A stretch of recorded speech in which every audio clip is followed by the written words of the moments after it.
Well, welcome everyone. This is Jeanne White from Social Connections at Passionate World Radio Network.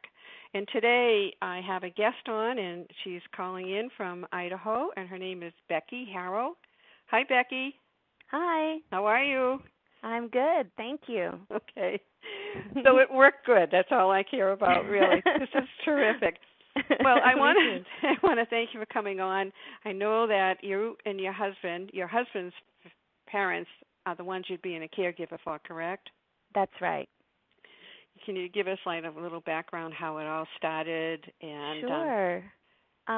So my in-laws used to live in Oregon, and in 2009 we started getting really worried about them because we were hearing all these stories about ambulance calls and falls, and they weren't very old at the time. Let's see, they must have been about right around 69, 70. So they weren't very old. It was just that they were having all these issues, and we were thinking, how are we going to take care of this long distance? So we had them move out here, and that was in 2009, like I said, and right from the start, things weren't right. It was my mother-in-law especially that I noticed something wasn't right, because she and I were very close. And she was acting like herself. She was just acting like herself on steroids.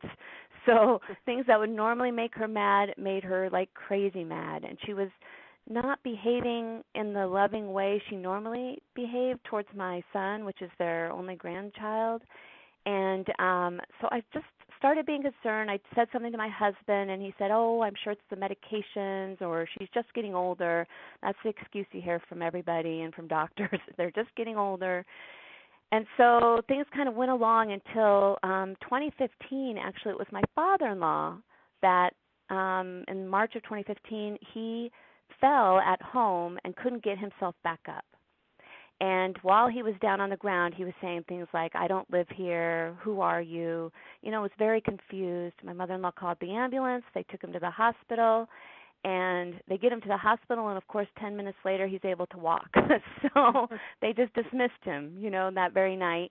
And we had about 3 more incidents like that through the spring where he was falling, going to the hospital.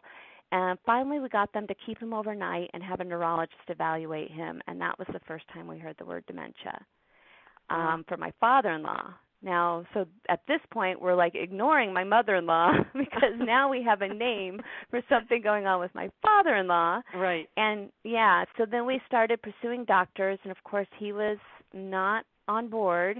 He thought he was perfectly fine. In fact, he never remembers falling. I was in the doghouse for about 2 years with him because I mentioned he fell in front of a doctor, and he was so angry with me because he didn't have any recollection of falling. So it took until about July of 2015 to actually get a doctor my father-in-law liked to tell him, yes, you have dementia. And they never told him exactly what kind of dementia, but one of the doctors mentioned Lewy body dementia to us, and that really seems to fit with how my father-in-law's progression has worked. What? This is a new one. Lewy body, you called it? Yeah. So Lewy body dementia is actually it's one that people haven't heard about very much, but it's quickly becoming the second most common dementia after Alzheimer's. Mm-hmm. So dementia is just a big umbrella, and there's about 200 different kinds of dementias right now that doctors recognize. And so Lewy body dementia is actually it's beating out vascular dementia, which used to be the second most common. And actually, vascular dementia is what my mother-in-law has. They like to be popular, and they both have Alzheimer's as well. So most people actually have mixed dementias, where they have usually Alzheimer's in combination with something else. That's what doctors are finally figuring out.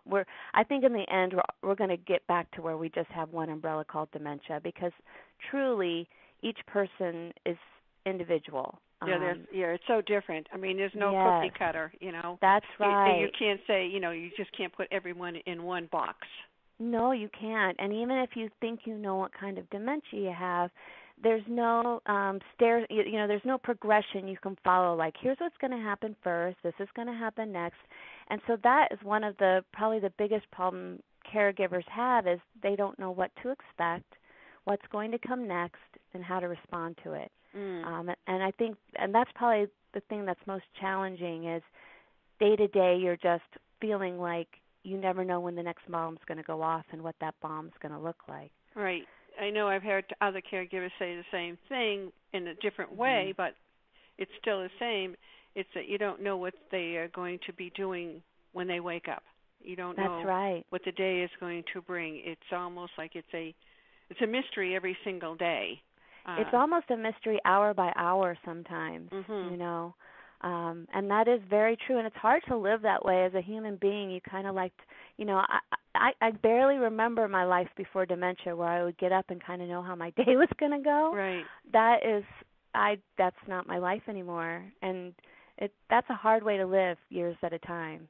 So it is. Do they live with you, or are they? No. So what happened is they lived in our town, and so for the first 18 months my father-in-law was diagnosed. We cared for them in their home. We basically just would help take care of them because, remember, we did not think my mother-in-law had dementia. She had not been diagnosed. Right. And so she was, quote-unquote, his caregiver, but we had put a drunk in charge of the bar, essentially. We had two people with dementia caring for one another, and it, as you can imagine, a lot of terrible things happened because of that. Oh, sure, I bet it did. You know, it was just constant chaos. Constant, and then you must have then at some point brought your mother-in-law to a doctor and realized that she was also. Well, you know, yes. In her case, I kept trying to get her to take the memory test, and she would refuse to take it because she knew she'd fail. She'd been in on my father-in-law's appointments, and she had actually told me in 2015. She said, you know, I don't think he has dementia because I can't do that test either. And that should have set off alarm bells in my head. But I was just so, you know, caught up in trying to figure out what was wrong with my father-in-law that I just ignored her. I thought she was putting her head in the sand is what I thought. Just denying the situation. Yes, I thought she was in denial, but in truth what she was telling me is I am sick too. Yeah. And so finally what actually ended up happening, my mother-in-law has heart issues. She has AFib. And so her cardiologist wanted her to have an ablation procedure. And here's another thing that I would say is that one of my passion projects is I really need doctors to start educating people on what the effects of anesthesia can be, particularly if you are in the early stages of dementia. Because anesthesia is one of those things that if you have dementia, you may not come back the same, and you may never get back to where you were.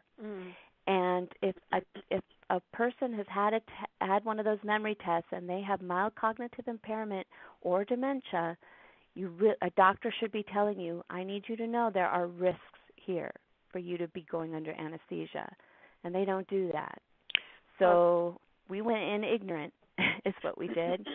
I've never heard of, heard about that, about the anesthesia part. And it's all these little pieces that I think all you caregivers are going to be able to give.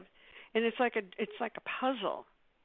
Yeah, I have to say what you're doing, interviewing people, this is such a gift, not just to the people caregiving right now, but to the hundreds of thousands of people who are going to be caregiving going forward, because this is where we learn ourselves from each other. That's where I got most of my information is from talking to other caregivers, because doctors don't tell you anything. They're afraid in large part because they have nothing to tell you. They don't have any cures. Well, they can't solve it. No, they can't. They can't say there's going to be a medicine that I can give you, and it's going to make him well again. So they don't have anything to say to you, and the only ones that are going to say anything to you is your caregiver friends. That's exactly right. Yeah. So we ended up having her get that ablation procedure in December of 2016. Before that procedure, she was still driving, not very well. Her car was full of dents, and I later found out from one of my Alzheimer support group friends that they saw her driving the wrong way on a major street here in town. So she shouldn't have been driving, but she was. She was still functional. After that procedure, she couldn't hardly even walk. And for many months, she barely knew who we were. It was a night and day change after that procedure. That she had done, I think I had someone else I had interviewed, and they had some dental work done, and the medication played havoc on her, and they brought her in to hospital and stuff like that, and they would diagnose her for something else when it had to do with the medication and the dementia. Yeah, and yeah, that's another thing that because the brain is impaired, it doesn't respond to medications as you might expect, and so it can just take like a painkiller, especially, or sometimes anti-anxiety medicines or sleeping pills. All of those things interact in a funny way with the dementia brain and can make symptoms worse. So after that hospital stay, and it was 2 months, it was December and January, and it was in and out of the hospital 3 times. Meanwhile, my father-in-law with dementia is having to be at home alone, which terrified us, and so we were going out of our minds trying to care for 2 people in 2 places who both were clearly impaired. And at that point we decided it's time for placement. We can't do this because neither of them can do stairs, and our home is all stairs. We couldn't move them in with us, and also we both work. We have our own business. At the time caring for them, we actually we went into a lot of debt because we couldn't work. We couldn't make enough money to live on. So we were going into debt trying to just keep them from crashing into just right. Doing all their doctor's appointments and pharmacy and groceries and all of that. All the everyday stuff, really. Yeah, and we have a 12-year-old son too. So meanwhile we're trying. Well, at the time he was only he was at that time when she was hospitalized he was in 5th grade. So so we were dividing ourselves too many ways, and I took my blood pressure on Christmas Eve that year, and it was like 200 over 100, and I told my husband, I can't live like this anymore. We got to do something. Yeah, because your life is being affected, and I see that's another thing that happens to caregivers. Your life becomes affected because you cannot, you can't take care of yourself. That's right. It's true, and it was really affecting my son too, because my son never knew when I picked him up from school, are we going to a hospital? Where am I going? Am I going to see both you and Dad today? Or because my husband and I were splitting our time between the two patients. So February of 2017, we placed them in a memory care facility. They couldn't stay in the same building because there weren't openings at that time in the same building. So for 3 months, they were in the same facility, just different buildings. And then my mother-in-law fell and broke her neck. And so she got moved into the building my father-in-law was in. And oh, dear. Yes. And they had different rooms, but in the same building. They were only separated by 1 room. But dementia is so funny because my father-in-law, it took him a long time to understand that she was in his building, even though she was just 1 room away. He could reel himself into her room, and it was like a whole another place to him. Like it wasn't even, sometimes he'd say, do I need to drive to get to her? It's a strange disease. So anyway, so we placed them, and since then it's just been a matter of dealing with each medical emergency as it comes. At this point, my father-in-law both of them are pretty much bound to a wheelchair. Although my mother-in-law has started trying to walk again, which is kind of amazing because she couldn't even stand up there for several months. And that's kind of a hallmark of vascular dementia too. Vascular dementia, both Lewy body dementia and vascular dementia are kind of roller coaster sort of experiences where their brain kind of deteriorates, and then sometimes they kind of bounce back a while, and then they go down into a hole again. So it's like you can never. It's not like Alzheimer's people tend to kind of slowly deteriorate, Yes. But with both of those diseases, they kind of bounce up and down. They never bounce quite as high as they used to be, and their lows tend to get lower. But overall, it's kind of a crazy up and down journey. So the that's bounces, where we are. Yeah. So the bounces up and down, they become, the bounce up is less, not as that's many right. as more than bouncing down into that's that right. hole. Really. Yes. And the hole gets deeper. With each and bounce. they can't dig themselves out of it, and that's why right. the medical community doesn't able to answer any questions and stuff, or be able to give any light at the end of the tunnel for anyone. Yeah, they do have the memory medications that they give. Aricept and Namenda is usually the combination that they give. And for my mother-in-law, they didn't do anything, but that was because we had given it way too late in the process. For my father-in-law, both those drugs were really useful. They actually helped him quite a bit because Lewy body dementia comes with a lot of hallucinations and delusions. And so he was hallucinating a lot, was very paranoid, and had a lot of strange ideas about things. And those medications kind of helped those go away for about a year and a half, I'd say, and kept him pretty functional. I think without those medications, he could not have lived at home alone while my mother-in-law was in the hospital for 2 months. So, so those are their only options, but those options, they wear off. Usually they say within 2 years those drugs aren't really effective anymore. It's not effective, the medication, but in the beginning. Yeah. So I didn't realize there have been some saying that there is some medication that they can give now, but they have to give it as early as possible. Yeah, and that's what those drugs are, Aricept and Namenda. It's best if you give it earlier on in the disease process. That's when you're going to get the best effect. But they just mask symptoms. That's all they do. You're not delaying the disease. You're not helping your loved one live longer. All you're doing is maybe masking some of the symptoms. And honestly, for a lot of people, it doesn't do anything. And then for a select few, it actually causes bad side effects.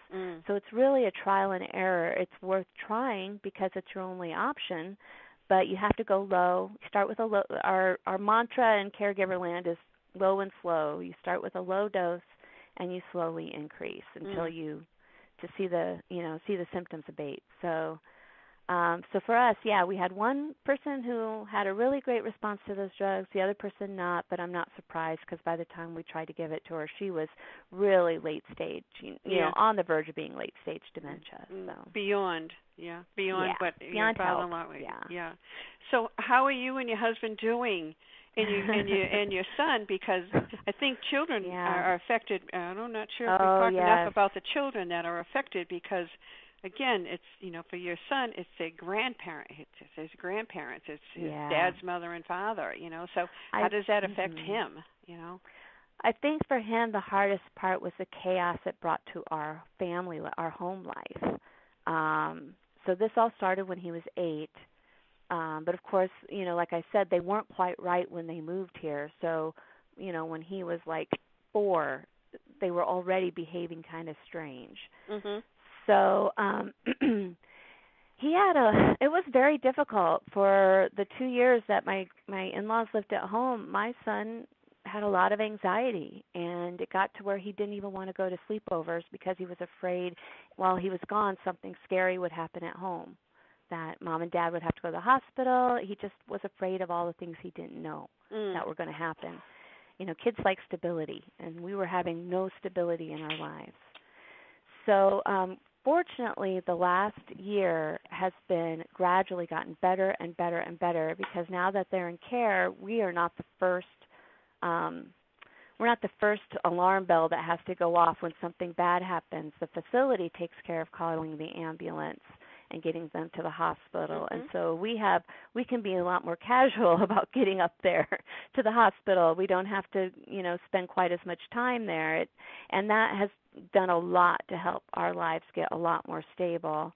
My grandfather also had a form of dementia, although we called it senility at the time. That was in the 80s. Yeah. And, you just kind of get used to it. In terms of interacting with his grandparents, he's just kind of used to it at this point. I'm not sure how much of the pre-dementia grandparents he remembers at this point. So, in terms of interacting with them, he just interacts with them like he always did. And fortunately, right now, they're both doing kind of really well. So my mother-in-law, for a while, forgot who all of us were, and that was painful. And I stopped taking my son to see her when that was going on because there was kind of no point. He was just a random person to her, and she didn't care. But she knows who everybody is again, so it's been really fun for my son to be able to have his grandmother back. So, that's good. That's good news. That really is good news. It is. Go ahead. I'm sorry. Oh, I was just going to say, we don't care that she doesn't remember what happened yesterday as long as she remembers us. And that's really all that matters, Yeah, that's the most important thing, Yeah, because that's the thing I was frightful of. Even my father, and my two friends, I was fearful that they were going to forget me. Oh, You know, it's yeah. really a kind of a fear you get. You go in and go, oh my Yes. God, are they going to know who I am? You know, Yes. and I found that to be a major thing with the caregivers that I had spoken to around here in Massachusetts. Mhm. But it is because their whole life is being erased. Yes. I both my parents have fought cancer in the last 4 years too, and I've said before that I honestly would take on cancer before dementia and a million, every single time, because with cancer you have hope. You have Mhm. hope of a cure. Both my parents are still here. They fought cancer and they survived. And not only that, but my parents were who they were the entire time. They were the people I always knew. I could call my mom and have the same conversations I've always had with her, hear her say I love you the same way she always has. With my in-laws, even though they know who we are, they're not behaving like they used to. They're not. My father-in-law and I used to have a wonderful relationship. This disease changed that, and that was really hard for me.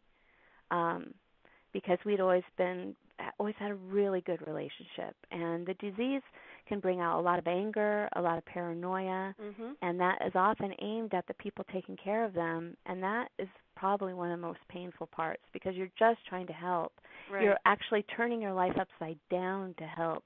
You're ruining your own health to help, and they are angry and resentful and don't trust you, and that, I think, has been the hardest part about this.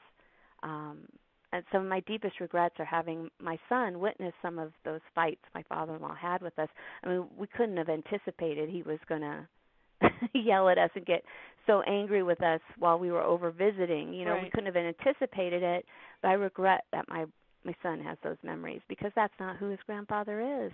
That's his disease. This is just the disease, and it Yeah. becomes now it just becomes a shell of an individual. It's It's that kind of what it is. like Betsy said, it's really a long, and I mean a long goodbye. Oh, it is. You get to feel like you're just tending their ghost. Mhm. It's Mhm. kind of the person you knew. It looks like them, but the insides aren't there.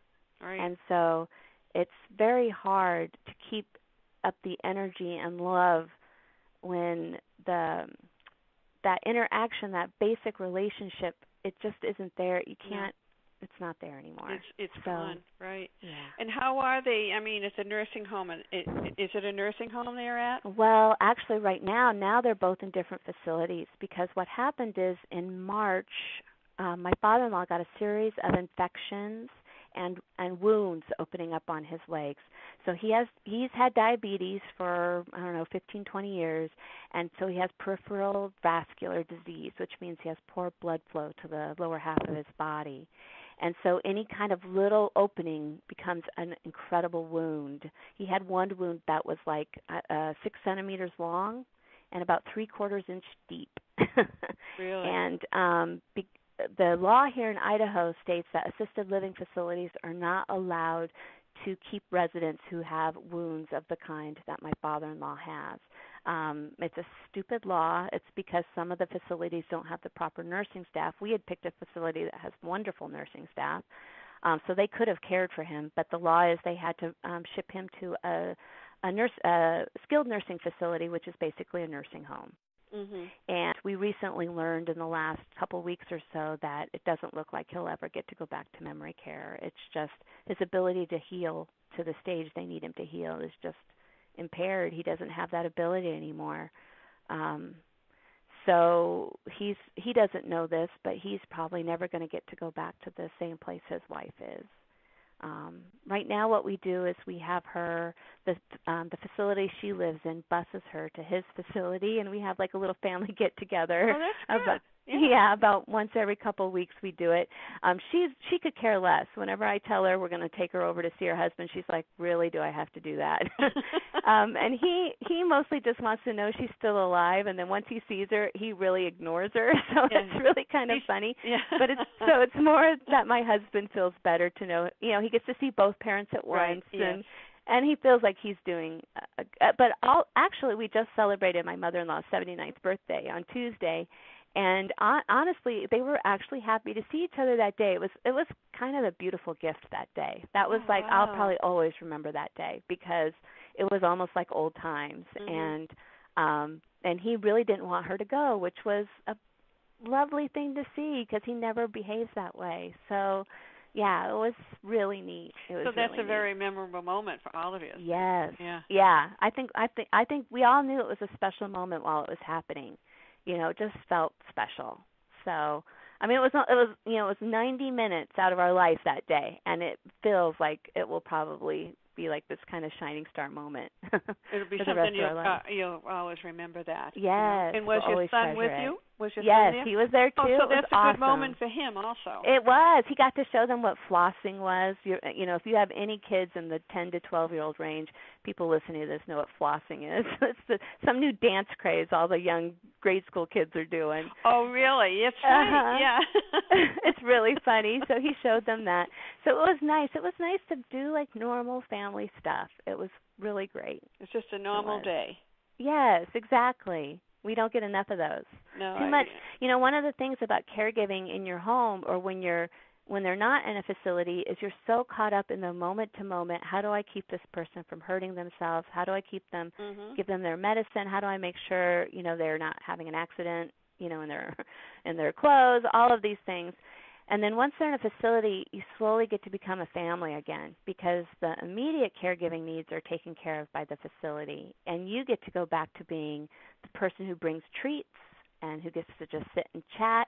Because before, when they were at home, every visit we made to their house was my husband and I running around like chickens with our heads cut off, trying to get groceries in the fridge and make sure they had enough to eat and make sure their meds were all, straightened out and doing all the things that you have to do to care for someone. And Mhm. now we just sit and we relax and we chat, and it's So you enjoy your wonderful. visit with him then? Oh, You it's enjoy night it? and day, and it's changed the dynamic with my father-in-law too because he resented us being in charge because he still felt like, look, I'm a grown man. Why are I'm you the trying to yeah. boss me around? Understandably. Yes, I'm the And father. He's probably saying.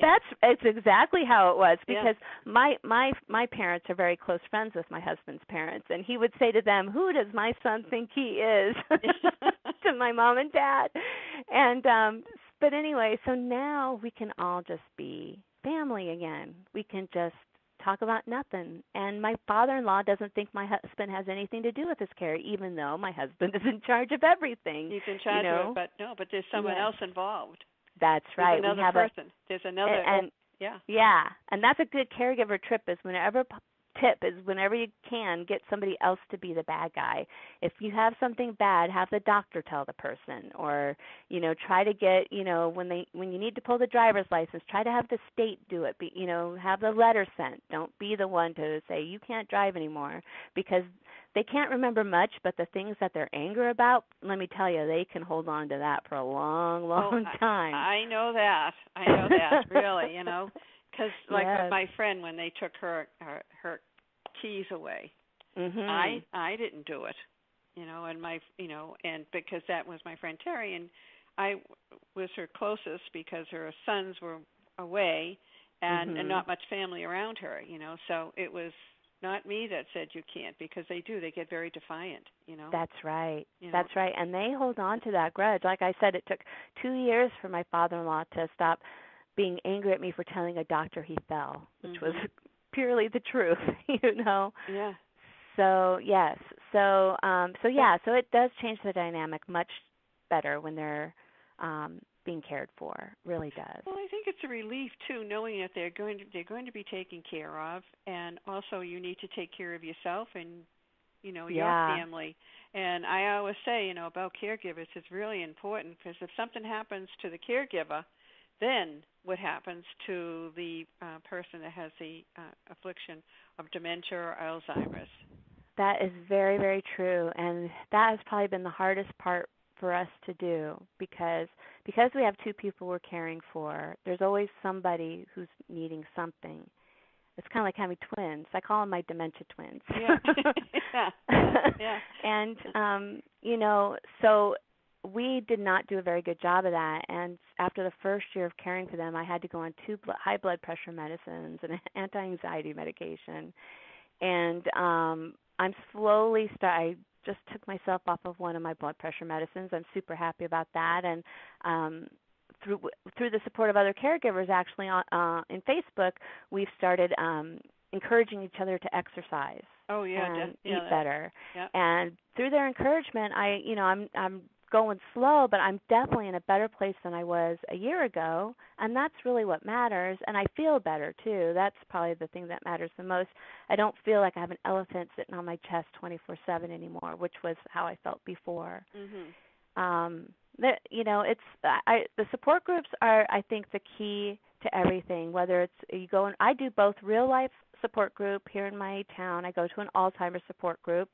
And even if your loved one gets diagnosed with a different kind of dementia, Alzheimer's supports all dementias. So we have probably 8 different kinds of dementias in that group. Yeah. And then I have my Facebook groups, which are also my lifeline. And I don't know what I would do without these groups. They educate you. They support you. They're just there to laugh and cry with. I mean, you can't do it alone. You just can't. It's too big of a job. Because this disease, it's a hungry, hungry monster, and it will eat the people you love, and it will eat you too if you let it. Oh yeah, definitely. It eats you up. Yes, it really does. Until you don't have anything. You don't have anything more to give. It's exactly right. And these are my in-laws, so I have a little bit of an emotional distance, so that helps me.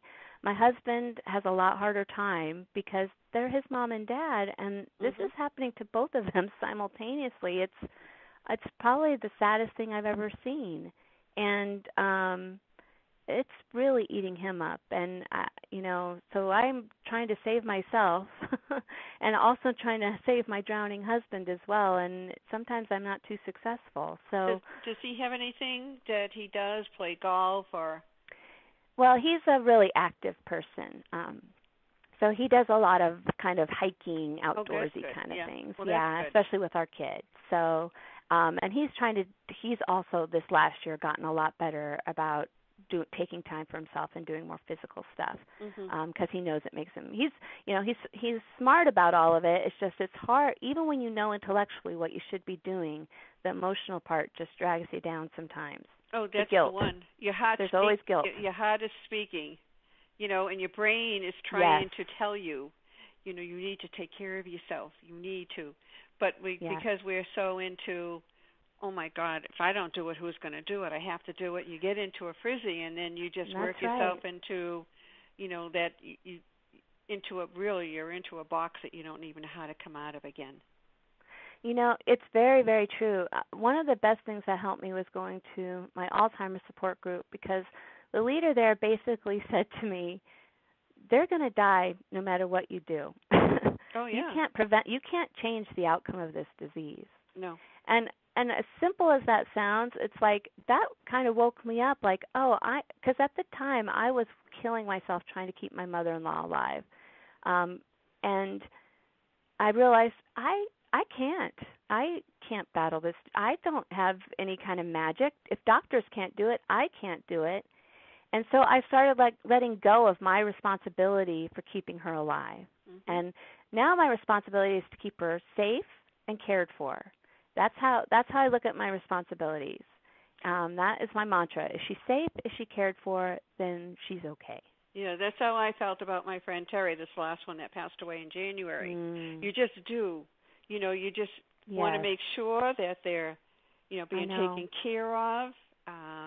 She has what she needs, and then I can go to bed thinking, okay, she's not going to call me, because she used to call me every night, like 1 o'clock in the morning, 2 o'clock in the morning, 3 o'clock in the morning, and because they don't have any idea what day or night is. They have no time.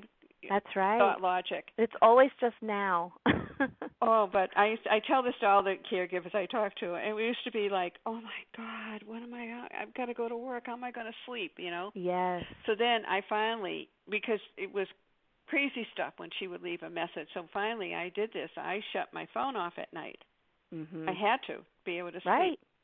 For your own sanity, right. Because I was exhausted, Yes. And but I have to tell you, and I say this to the other caregivers, she's passed away in January, I'll tell you, Every time I come into my house, I look at the phone to see if it's flashing.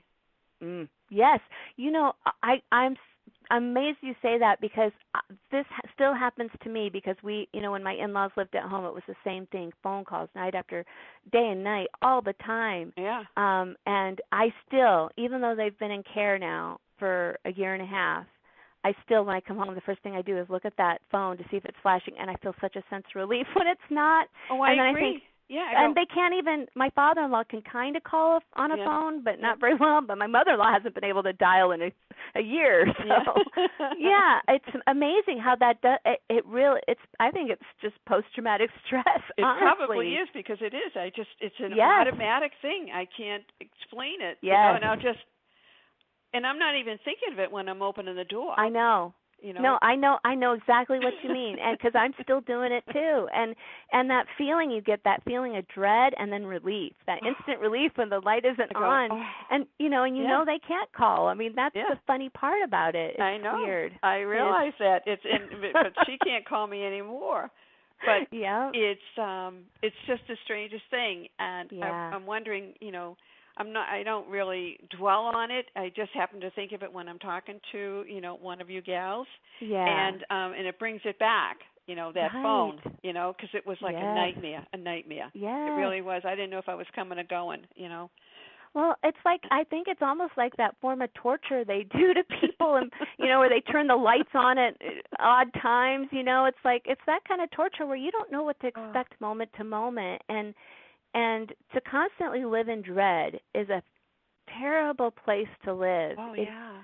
To have no hope and to be constantly dreading the next minute. Yeah, the next is step. Horrible. Yeah, and the thing that's so funny about this disease is they're not dreading anything because every minute is now. And so my mother-in-law was one of the most anxious people I've ever met in my life, and I used to tease her about it all the time because I used to not be an anxious person. And now she is the most relaxed I've ever seen, and I need medication. So roles have flipped. It's just also like my friend Phyllis, her husband took care of her. He was a wonderful caregiver to her. He kept her home. But it got to the point when sundowning happens, starts around 3 o'clock. And then not only that, she would go to bed for just a few, 5 minutes. She'd be sleeping, then she'd be up. So he wasn't sleeping at all. Oh. And he ended up in the hospital. And I remember talking to him. I said, we need to get someone. You have to get someone so you can sleep. So they hired a nurse, retired nurse, from 10 at night until 6 in the morning. She would stay with her. Yeah, just like a baby nurse, huh? Yeah, really, it really was. And sometimes he would sleep, sometimes he wouldn't, because he's still conscious that that Phyllis was down, in the room. And but it did help out a lot for him, because then one time he had a bloody nose and it wouldn't stop his pressure because his blood pressure was so high. Oh my gosh. But the statistics from Alzheimer's Association are that more than 60% of caregivers die before the people they care for. And this is why, because we feel the anxiety, they don't feel anything. No. They're if they're angry, then the next minute it's gone. They don't remember that anger, and we are holding on to all of it. We hold ours and theirs. Right. And it eats you up. Yes. It definitely does. I really worry about who we're going to be when this is over, because this journey changes you, and I hope there's some good changes. It'll be fine. I mean, I know with my dad it was an issue, but and then after when my friend Phyllis was diagnosed and everything, and then she's left, and then with Terry, I feel a sense of relief because I know that they're okay where they are. Yes. I don't have to worry about them. That's right. So that's right. It's just an amazing thing. I can't believe how long we've been talking. It's okay. Almost an hour, but that's okay. Don't worry about it. Oh, don't worry about it. I let everyone talk as long as they can, as long as they want, because you have a message out there, Yeah. Well, and thank you for delivering the message, because when we first got our diagnosis, it was like I was looking for things like this. I wanted to hear what should I expect. All you can find are doctors talking about what medicines are available, and that's it. And if there's people out there who are starting the journey, my advice to you is to find some other caregivers online or in real life and let them tell you what to do, because they'll help guide you. They really will. They're the foot soldiers. That's right. That's right. And there's not going to be a family in this country that isn't affected by dementia here in the next 10 years because of the aging baby boomers. So, I believe it totally. Becky, I can't thank you enough for coming on. Yeah, and I would love you to come on. I know I've had Betsy on, and I've had Cassidy on. And so I've had quite a few on, and there's going to be more, because I just said as many as they want to say something, because there's going to be one little thing that you're going to say, honestly, that someone's going to pay attention to. Mm-hmm. It's just that one word. I don't, I have no idea what little it is. Key. Yes. But I think your caregivers are the ones that are giving assistance to the new ones coming on board. Yeah. All the, maybe they have an issue, say, with having surgery or having some sort of anesthesia, whatever it is. Yes. You all may be able to point them in the direction of what can be done, what can't be done. I'm not saying you're going to save the world, but you're certainly going to be able to be willing to help the individual that's going through the traumatic beginning. The beginning is it's crazy. It's the hardest. You're it's so really lost. So I wanted to know if you would, is there anything you'd like to say before we sign off? I want to say, I suppose, that if you are just starting on this journey, it's going to be okay. You can't look at the whole picture. You just have to take it day by day, step by step, because otherwise it feels overwhelming. And like I said, just find some other caregivers, and they will hold your hand, and they will help light the way a little bit, and it will feel less scary. There's only one way to get through this, and that's together. So that's really all I've got to say. That's wonderful. That's the best message you can give anyone, really, Becky, honestly. I'm going to sign off now, but I'm not going to. If I put off the flash, if you still hang on, I can chat with you for a second.